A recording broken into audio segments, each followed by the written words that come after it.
This is from Philip Bilzon. Was the time with Paice, Ashton, Lord and the recording of Malice in Wonderland like a therapeutic release after the chaos of the last couple of years of the Mark IV Deep Purple? I don't know. I just know that John, Tony, Ashton and myself are having a great deal of fun.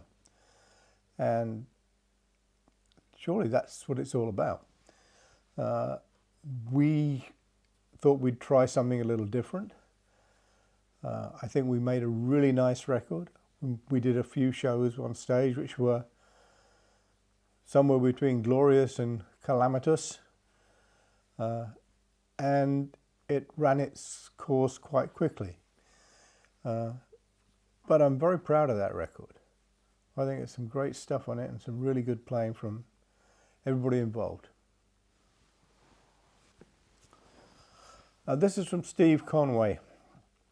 He's commenting on the ISS drum mounts that you can have mounted on pearl drums. These are mounts that are really not connected to the shell at all. They're connected to the rims of the drum. Because he noticed that one of my kits had them on. Well, occasionally I need a kit and I don't have time to let Pearl get one produced for me. So they'll find something as close as I need from their stock. And occasionally they will have these mounts on them. They're not my mount of choice. I know some guys swear by them. I don't like them very much. Again, I'm a bit oldie worldy. I like Pearl's old mounts where the arm goes through the shell. I feel more secure with that, and I find it's easier to get the drums in the right position. Too many bits on the other stuff, you keep getting confused. So yes, if I use them, it's because I have to use them, but my choice is not to use them.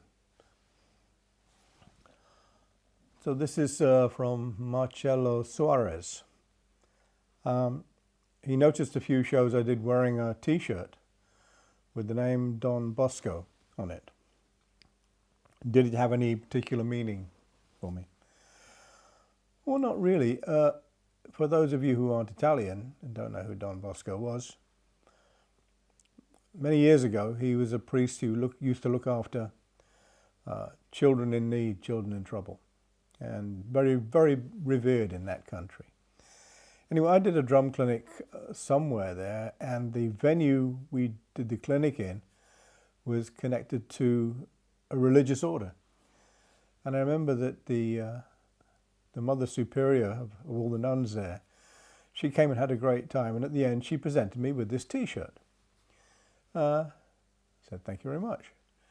And it just so happened when I was going on stage somewhere, that was the first t-shirt on top of all the other t-shirts. So, you know, it became part of the wardrobe for a little while. You know, so that's the story of me and Don Bosco. This is from Nate at the Deep Purple podcast. It's about an article he saw with purporting to be from me about John Bonham. Well, without reading the whole thing out to everybody, because it's sort of like a personal one, some of the things that I said in there were right, they were me, and other things were not me. So it looks like somebody has had a bit of fun with something I've said and added their own bits to it and left a few bits out. That's the nature of doing interviews. This is from Marco Catalani. He enjoyed the mule track and the drum solo that goes with that. And he wanted to know where I got the idea for the drum pattern for the body of the song. Well, I've said it before, and I'll say it again. I got it from Ringo. I got it from Ringo playing on the Revolver album, a track called Tomorrow Never Knows. I just Didn't copy it, I took the influence of it and found a way of making it work for me. Everybody gets something from somewhere. There's virtually nothing original anymore. It's all been done. You just have to be clever enough to change it a little bit and make it your own. This is from Mathieu Pinard. Apparently it's coming to 35 years since we did the Knebworth concert. What can I remember about it? Well, I remember the day before was beautiful and sunny and warm. The day after it was beautiful and sunny and warm. The day itself was freezing, rainy, grey and miserable. I remember arriving at the show via helicopter and we could just see the steam rising off the audience. They were sort of so much hotter than the air around them. They were creating their own cloud over the top of the venue. And of course, typical, the backstage was just mud. You know, I think there's some pictures of Richie going on stage with big Wellington boots on, big, rubber boots. Well, I remember doing the show and it was okay. But I also remember, like most of us do when we finish the work, we try and get out of there before you guys get out. Because you all know what the chaos is like trying to get out from a big venue after a show. So we tried to get out first. So we went in two different vehicles. Ian Gillan was going to helicopter out somewhere else, I can't remember, after the show. And we were going to all go home to our houses sort of in the southeast of England. And so Ian went off in his car and he went the right way. He took the backstage road. Our guy just got lost. So the rest of us were in this tatty old transit van, hiding, trying not to get recognised, because we thousands of people around us, and we just got stuck in the traffic. And it took us almost 3 hours to get out of our own venue because our driver didn't know his left from his right. That's mainly what I remember about Knebworth. This one's from Leslie Hedger. There are two parts to his question. The first one, it's not interesting. The second part was pertaining to the Mark III lineup, and we played You Fool No One and Space Trucking back to back. And his question was, how hard was it physically? I don't remember it being hard at all. Then again, I was 26, 27. When you're that age, nothing's difficult. You're immortal, you're bulletproof, and you can play all night long. If you play correctly, you shouldn't really tire yourself out too much. So I don't remember it being hard. Probably sweaty, but not hard. This is from David Putterman. And he's written me a beautiful email. It's quite long. The gist of it is he drummed in his earlier life, and he got afflicted with Parkinson's disease, which sort of knocked him back. But according to the doctors he's seen, drumming is very therapeutic for Parkinson's and can help a lot.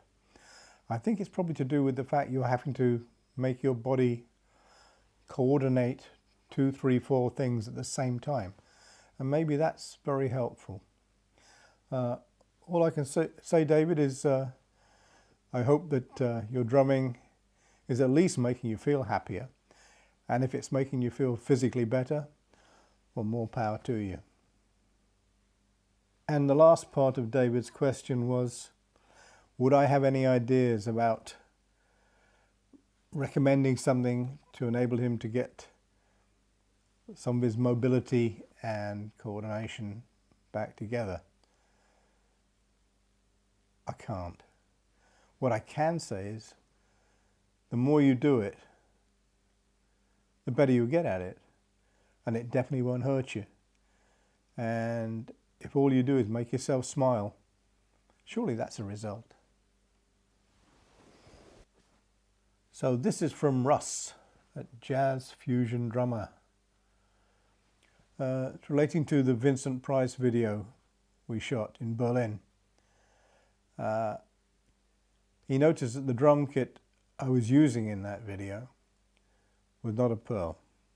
It was a very old Ludwig, probably late 60s, somewhere around there. First part of his question was it one of my kits? No, it wasn't. It was provided by the video company. They'd seen old pictures and they assumed that that's what I would be still using at that period of time. Of course it wasn't, but it was too late for us to actually change it. We had only a few hours to shoot the video, and so we just bit the bullet and mimed on this old drum kit. Second part of the question was, were Pearl miffed about it? Well, if they were, they never said anything to me. I think they realized I wouldn't have done anything like that intentionally. You know, we have a great relationship going back decades now. And when I do have to do something like that, there's no choice. That's it. I have to get it done. So that's it for now. I will keep checking the emails to see what you want to know. I've noticed that the emails are getting longer and longer and longer, and I do appreciate your very nice thoughts and good wishes. If you could keep a little shorter though, it would not save a lot of time.